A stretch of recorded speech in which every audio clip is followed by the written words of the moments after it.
Vamos agora para a seção 2, simulação Monte Carlo. A simulação Monte Carlo pode ser vista como uma técnica matemática para estimar resultados possíveis de eventos associados a grau de incerteza. Sendo assim, a simulação Monte Carlo utiliza amostras aleatórias massivas para gerar resultados para problemas que inicialmente são determinísticos. A ideia central é usar amostras aleatórias de parâmetros ou entradas para explorar o comportamento de um sistema ou processo complexo. Qual o diferencial, da técnica de simulação Monte Carlo?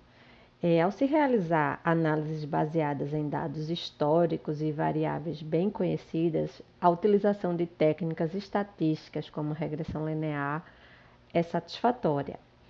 Mas se há um grau de incerteza associado a algumas ou a todas as variáveis de entrada, o que é muito comum, na vida real, onde as variáveis são frequentemente desconhecidas, sempre estocásticas e geralmente de alta magnitude, é mais apropriado utilizar técnicas como simulação Monte Carlo. Então, muitas situações de negócios envolvem incertezas e em muitas dimensões, e por isso fazer previsões clássicas e estatisticamente precisas costuma ser bastante difícil. Nestas situações, usando a simulação Monte Carlo, é possível explorar cenários e analisar resultados possíveis, alcançando resultados mais precisos. E aí, como a gente pode, realizar a simulação Monte Carlo, né? Inicialmente é importante, é preciso construir um modelo quantitativo de sua atividade, plano ou processo de negócios. Em seguida, usar uma ferramenta de simulação, escrever código em uma linguagem de programação ou usar uma linguagem de modelagem de simulação de propósito especial. Usar noções básicas de probabilidade e estatística para lidar com as incertezas em seu modelo, substituindo certos números fixos por funções que extraem amostras aleatórias de distribuições de probabilidade e, por fim, analisar os resultados da simulação usando estatísticas como a média, o desvio padrão, os percentis, assim como tabelas e gráficos para visualizações. O processo de simulação Monte Carlo na biblioteca do PM4Py pode ser resumido da seguinte forma, são considerados um log de eventos em um modelo de processo. Internamente na simulação é realizada uma operação de replay entre o log e o modelo, que constrói um mapa estocástico associando a cada transição uma distribuição de probabilidade, pode ser normal ou exponencial. A distribuição de probabilidade que maximiza a probabilidade dos valores observados durante a reprodução é escolhida, mas o usuário pode forçar uma transição específica, Tem um parâmetro que você pode definir, vamos ver em seguida. Além disso, a frequência de cada transição é encontrada, ajudando a escolher de forma ponderada uma das transições habilitadas em uma marcação quando ocorre a simulação. E por fim, o processo de simulação ocorre, Para cada um dos traces que são gerados, a distância entre o início deles é fixa, Um thread é gerado e escolhas estocásticas são feitas. A possibilidade de usar um determinado local, dependendo do número máximo de recursos que é possível usar, é dada por um objeto chamado semáforo em Python. Um período máximo de tempo é especificado para a simulação e os threads que excederem esse período de tempo serão eliminados, ou seja, não adicionados, o trace correspondente ao log de simulação. E para realizar essa simulação no PM4Py, podemos usar o método da biblioteca, Simulation Monte Carlo Simulator, onde nós temos como parâmetros de entrada o log de evento, uma rede de Petri, uma marcação inicial, uma marcação final e a variante, que nós vamos usar a variante do algoritmo a ser usado, que é o Petri, é o semáforo FIFO, né? Os semáforos se acumulam se a espera for necessária e o primeiro a entrar é o primeiro a sair.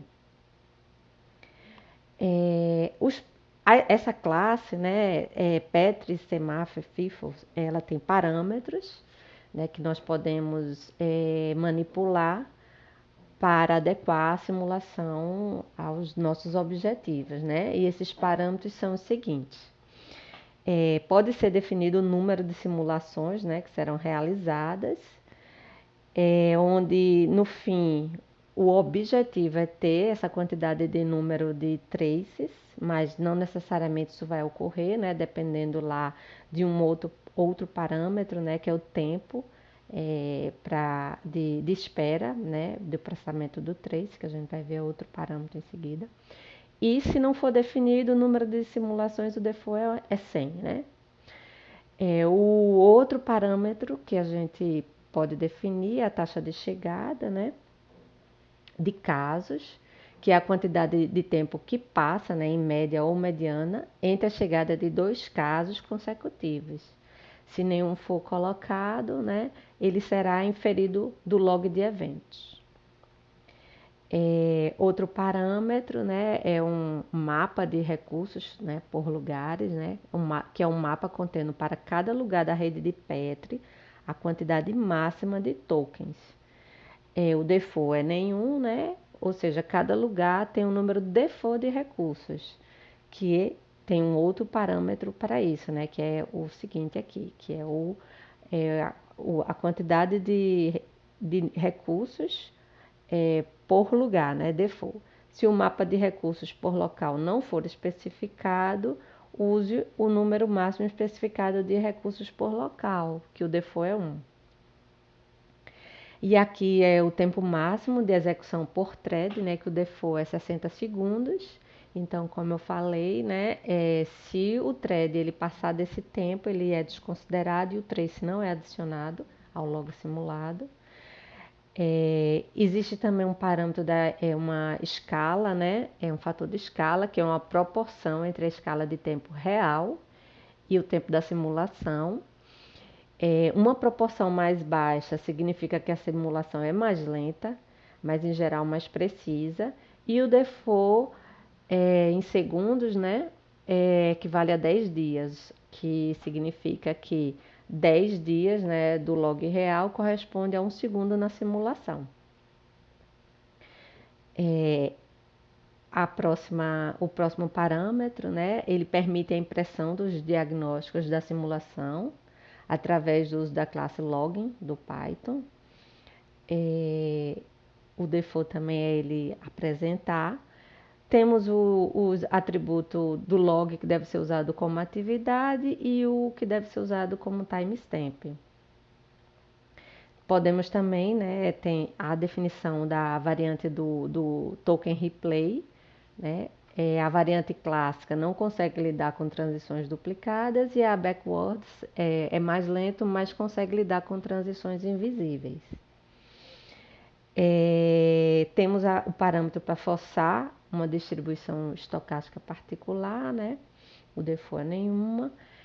E aqui é o intervalo do tempo no qual o diagnóstico das simulações são apresentadas. E o default também vem especificado, se você não definir nenhum, tá? E após a execução, né, do método, temos as seguintes informações de saída, né? O log simulado, então nós temos lá, vamos ter lá os traces, né? E um resultado da simulação, que tem algumas informações interessantes, né? A primeira delas é uma árvore de intervalo para cada lugar, né? Que armazena um intervalo para cada vez que o lugar estava ocupado, né? De acordo com a quantidade máxima especificada de tokens para o lugar. Temos também uma árvore de intervalo para cada transição, que contém todos os intervalos de tempo em que a transição foi habilitada e não foi disparada, né? Portanto, o tempo entre uma transição está totalmente habilitada e o consumo dos tokens dos locais de entrada. Temos também uma lista contendo os tempos de processamento para todos os casos, né, do log simulado. Temos a mediana do tempo de processamento do log, a taxa de chegada, né, de casos que foi definida lá como entrada, e a diferença entre o último e o primeiro marcação lá de data-hora do log simulado, tá? Que dá o tempo total lá do log, tá? Nós podemos acessar aqui a documentação, né? Onde tem essas explicações. E na sequência nós vamos ver exemplos, né, da aplicação da simulação Monte Carlo usando a biblioteca do PM4Py. Então aqui nós temos as instalações necessárias, né, algumas bibliotecas que a gente vai precisar usar para ver gráficos, né, informações estatísticas, manipulação de dados. As importações necessárias, né, bibliotecas, módulos, métodos, né.